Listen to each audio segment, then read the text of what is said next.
अस्सलाम वालेकुम दोस्तों, इंग्लिश के एमसीक्यूज़ के साथ दोबारा आप लोगों के साथ जुड़ गया हूँ। आज का ये लेक्चर कदर शार्ट रहेगा, छोटा रहेगा, लेकिन इसमें काफ़ी इंपॉर्टेंट एमसीक्यूज़ आप लोगों के लिए मैं लेके आया हूँ। और ये इंग्लिश के कंसेप्ट्स ऐसे हैं जो कि आपको बहुत ज़्यादा काम आने वाले हैं। तो वीडियो को आखिर तक देखिएगा, हर कंसेप्ट आपके लिए बहुत ज़्यादा हेल्पफुल रहेगा। सबसे पहली मरूज़ी हमारे पास द बॉस खाली जगह to the personnel's proposal regarding the annual increment. यहाँ पे वो कह ये रहा है कि बॉस जो था वो अपने एम्प्लॉय की जो प्रपोजल था, उसका जो तजवीज़ थी सालाना पे में इजाफे के साथ लिए या इंक्रीमेंट किसी भी चीज़ में, उसको लेके बॉस ने क्या कर दिया, ये हमने खाली जगह को फिल करते हुए यहाँ पे लिखना है।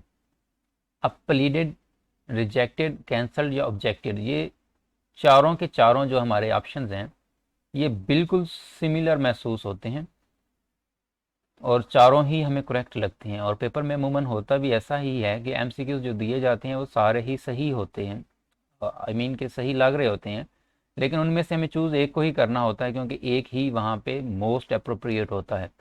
तो इस क्वेश्चन में भी कुछ ऐसा ही मिलेगा आपको। यहाँ पे प्लीडेड भी आपको सही सेंस दे रहा होगा क्योंकि प्लीडेड का मैनी होता है आ हम्बल रिक्वेस्ट। ठीक है, किसी को निहायत आजिज़ी के साथ आप क्या करो, जब इल्तिजा करो तो उसे आप क्या कहते हैं, प्लीड कहते हैं। ठीक है, तो यहाँ पे प्लीडेड तो खैर नहीं कोई सेंस दे रहा क्योंकि बॉस ने ज़ाहिर प्लीड तो नहीं किया होगा।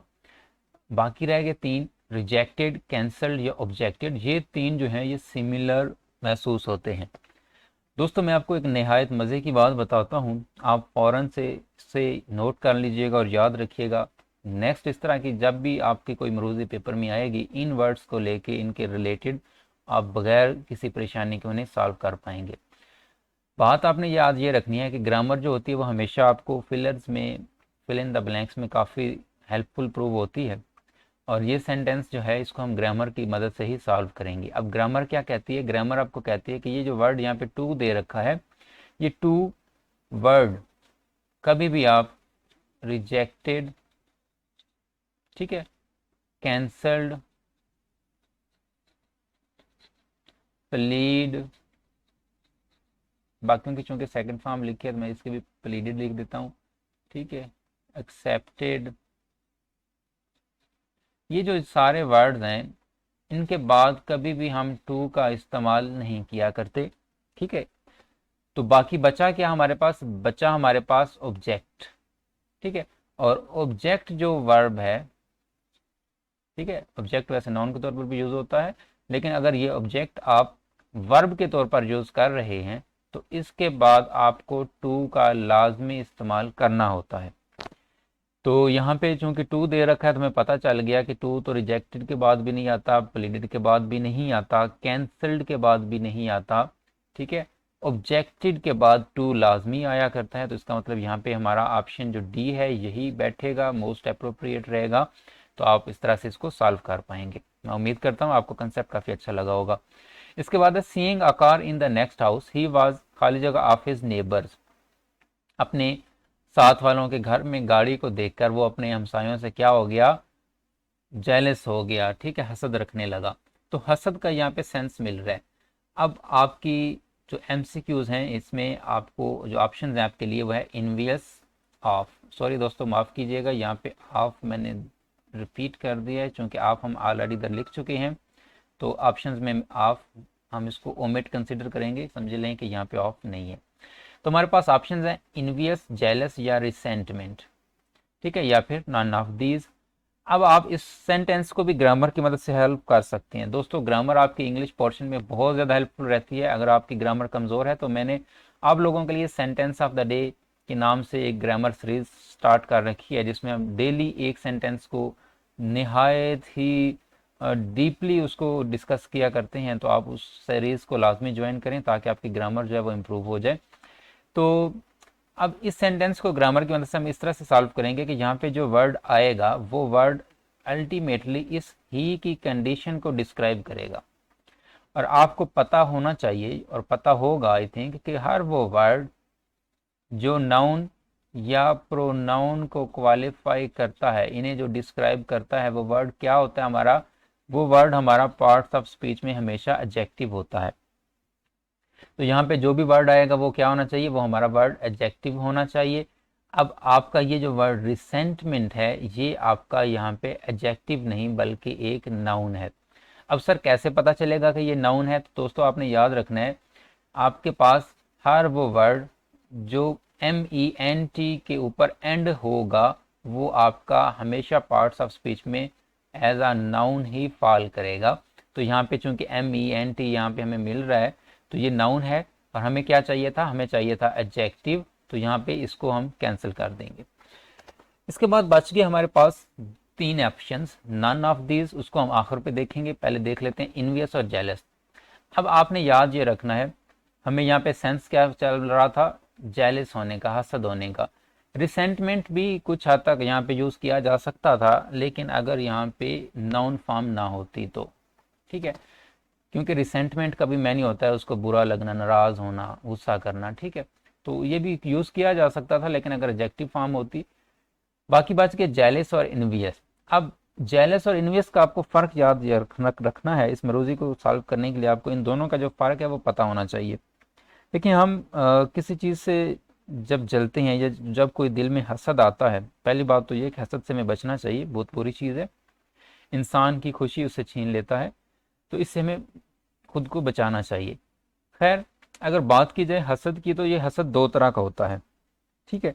एक हसद वो होता है जो दिल के मामलात को लेके होता है, और एक वो हसद होता है जो किसी दूसरे के पास कोई चीज़ देखते हैं, ठीक है, कोई कंक्रीट चीज़ देखते हैं, ठीक है। आप इसको यूं रखिएगा याद कि हसद हम दो तरह से करते हैं। मैं थोड़ी स्पेस आप लोगों के लिए बना लूं दोस्तों, मुझे 1 मिनट टाइम दें आप ज़रा।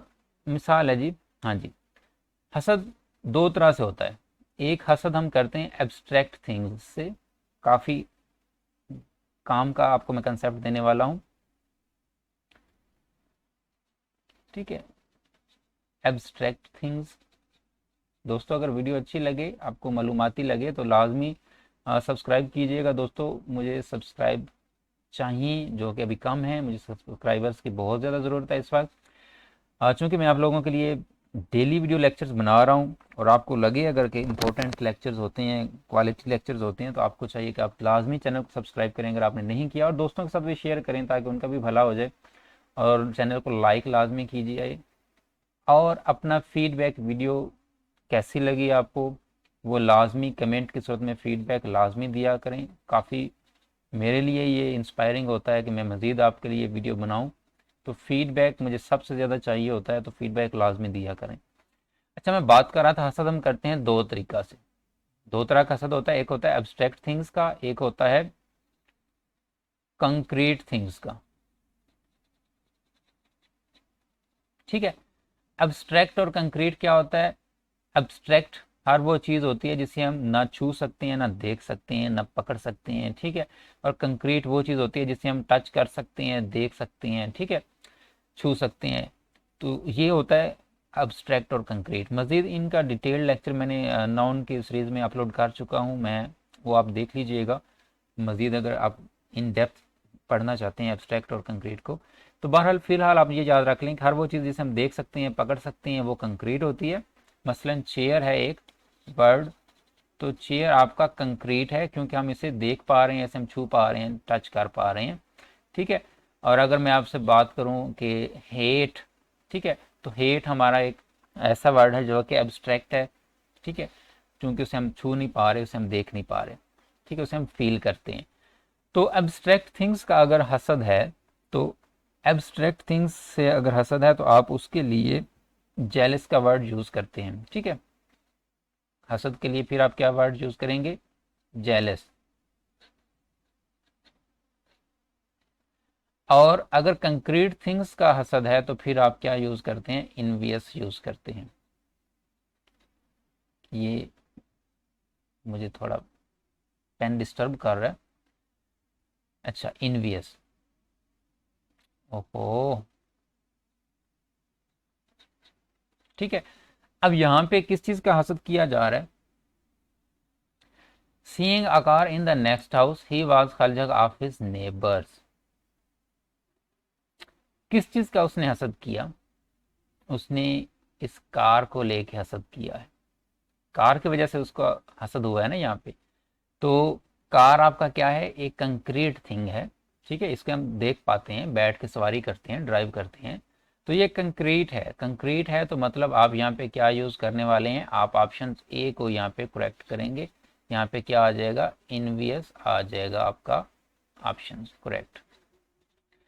जेलस आप जेलस तब आप यूज़ करते अगर मैटर्स ऑफ हार्ट की बात की जाए, मतलब कि एब्स्ट्रैक्ट थिंग्स की, जैसा कि लव हेट, ठीक है, तो ऐसी सूरत में आप क्या यूज़ करते हैं, आप जेलस को यूज़ कर लिया करते हैं।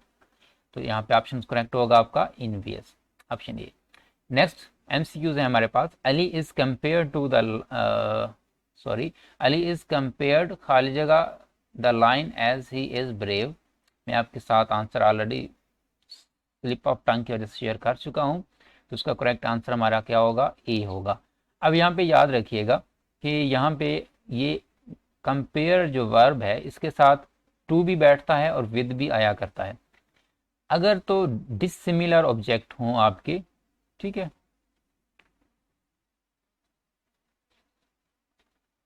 जिन चीज़ों के दरमियान कंपैरिजन किया जा रहा है, कंपेयर जिनको किया जा रहा है, अगर तो वो डिसिमिलर हैं एक दूसरे से तो आप टू का इस्तेमाल करते हैं, अगर वो सिमिलर हैं, ठीक है, तो आप वहाँ पे विद का इस्तेमाल करते हैं। मसलन अली को मैं कहता हूँ कि Ali is compared with the boy, ठीक है, यहाँ पे सपोज कर लें आप लाइन की जगह पे अगर लिखा होता बॉय, ठीक है, मैं सेंटेंस लिख देता हूँ, अली इज कंपेयर्ड खाली जगह the boy who sang a song।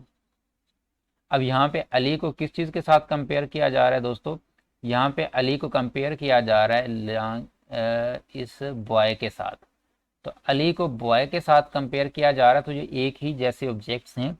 तो ऐसी सूरत में जब सिमिलर ऑब्जेक्ट्स को एक दूसरे के साथ कंपेयर किया जाए तो आप वहाँ पे विद का इस्तेमाल करते हैं, तो यहाँ पे आ जाएगा विद। लेकिन अगर डिसिमिलर ऑब्जेक्ट्स हों, जैसा कि यहाँ पे अली को कंपेयर किया गया है लाइन के साथ, तो ये एक डिसिमिलर ऑब्जेक्ट्स हैं, तो ऐसी सूरत में आप यूज़ करते हैं टू को। तो कंपेयर यहाँ पे आएगा टू, ऑप्शन ए हमारा करेक्ट आंसर कंसिडर होगा। लेकिन याद रखना है कि अगर सिमिलर ऑब्जेक्ट हों तो विद भी यूज़ किया जा सकता है। ये थी हमारी फर्स्ट स्लाइड। फर्स्ट स्लाइड में हमने 3 क्वेश्चंस डिस्कस किए हैं। अपना फीडबैक दीजिएगा आपको कैसे लगे। नेक्स्ट स्लाइड पे चलते हैं।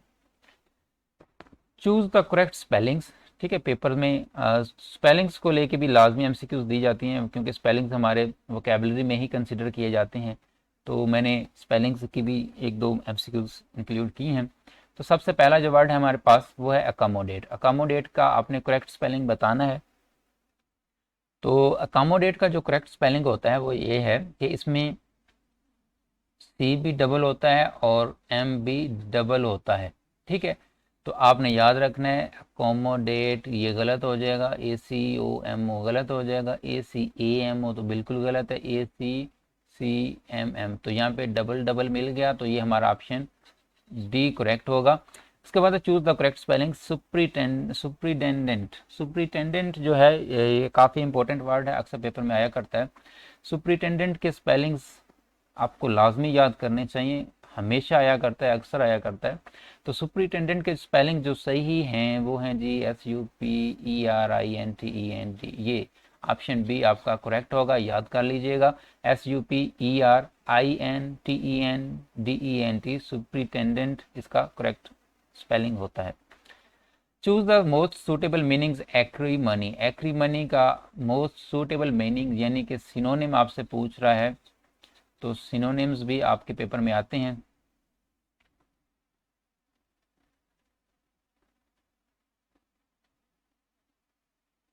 NYMS, ठीक है, SYNONYMS सिनोनिम्स। तो सिनोनिम पूछा जा रहा है, तो सिनोनिम एक्रीमनी का क्या होता है। एक्रीमनी का अगर मैं मैनी आपके साथ शेयर करूं तो एक्रीमनी होता है रूड बिहेवियर, ठीक है, रूड बिहेवियर, बुरी तरह से बात करना, उसे हम क्या कहते हैं, एक्रीमनी कहते हैं। तो आपका एक्रीमनी का करेक्ट ऑप्शन फ्रेंडशिप तो हो नहीं सकता, क्योंकि तलख लहजे को एक्रीमनी कहा जाता है, तो फ्रेंडशिप तो दोस्ती होती है। इनमिटी हो सकता था, लेकिन मोस्ट अप्रोप्रिएट हमने चूंकि ढूंढना होता है तो बिटरनेस तलख ज़्यादा मैंने सही दे रहा है, तो यहाँ पे ऑप्शन सी आपका करेक्ट हो जाएगा। एनिमिटी होता है दुश्मनी, ठीक है, तो दुश्मनी की यहाँ पे बात नहीं की जा रही, यहाँ पे रूड बिहेवियर की बात की जा रही है, तो बिटरनेस आपका करेक्ट ऑप्शन होगा। नेक्स्ट स्लाइड पे चलते हैं दोस्तों। Choose the most suitable meanings सैक्रोनेट, ठीक है, सैक्रोनेट, इसके आपने मोस्ट सूटेबल आपने इसके मीनिंग्स को देखना है। तो सैक्रोनेट जो है इसका अगर मोस्ट सूटेबल मीनिंग की अगर मैं बात करूं तो ये होता है मुकद्दस। इसका मीनिंग क्या होता है? मुकद्दस होता है, डिवाइन जिसे हम बोलते हैं, ठीक है, रिलेटेड टू गॉड। तो स्केयर्ड मुकद्दस हो सकता है, वीक नहीं, बिल्कुल नहीं हो सकता, क्लेवर भी नहीं हो सकता, तो ऑप्शन ए आपका करेक्ट हो जाएगा। इसके बाद है जी ही इज़ नॉकिंग, खाली जगह द डोर, आपको लाजमी आती होगी, अक्सर पेपर में यूज़ हो चुकी है। तो नॉकिंग के बाद हमेशा दो वर्ड्स हैं जो पेपर में अमूमन पूछे जाते हैं, एक नॉकिंग वर्ब होती है, तो नॉकिंग के बाद हमेशा एट आता है, और लिसन वर्ब जो होती है इसके बाद हमेशा टू आता है, और ये दोनों वर्ब्स बहुत ज़्यादा पेपर में पूछी जाती हैं, तो आपने याद रखना है।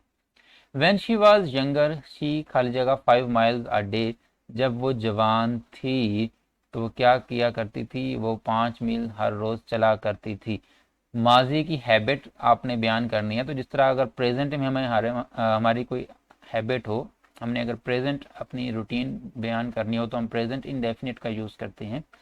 तो माजी में अगर कोई काम डेली हुआ करता था, रूटीन के साथ हुआ करता था, तो आप उसको दो तरह से यूज़ किया करते हैं अपने सेंटेंस में। आप यूज टू प्लस वर्ब की फर्स्ट फॉर्म का इस्तेमाल किया करते हैं, ठीक है, या फिर आप वुड प्लस वर्ब की फर्स्ट फॉर्म का इस्तेमाल करते हैं। थर्ड तरीका ये भी होता है कि आप सिंपल जो पास्ट इंडेफिनिट होता है यानी कि वर्ब की दूसरी फॉर्म इस्तेमाल किया करते हैं। तो सबसे अप्रोप्रिएट अगर मैं कहूँ तो यूज टू का इस्तेमाल सबसे अच्छा है। एडवांस ग्रामर के हिसाब से अगर देखा जाए, यूज टू वॉक अगर यहाँ पे ऑप्शन में होता तो मैं उसको टिक करता, मैं वॉकड को फिर छोड़ देता, लेकिन चूंकि यूज टू वॉक नहीं है, वुड वॉक भी यहाँ पे नहीं है, तो थर्ड जो हमारे पास मेथड होता है माजी की हैबिट को डिस्क्राइब करने का वो होता है पास्ट इंडेफिनिट में। तो पास्ट इंडेफिनिट वर्ब की दूसरी फॉर्म यहाँ पे ऑप्शन सी में है, तो सी ही हमारा करेक्ट आंसर होगा। तो ये थे आज के चंद एमसीक्यूज, मैं उम्मीद करता हूँ आपको काफ़ी अच्छे लगे होंगे। दोस्तों चैनल को लाजमी लाइक सब्सक्राइब और शेयर कीजिएगा, अपना ख्याल रखिएगा। नेक्स्ट वीडियो में दोबारा मुलाकात होगी। अल्लाह हाफिज़।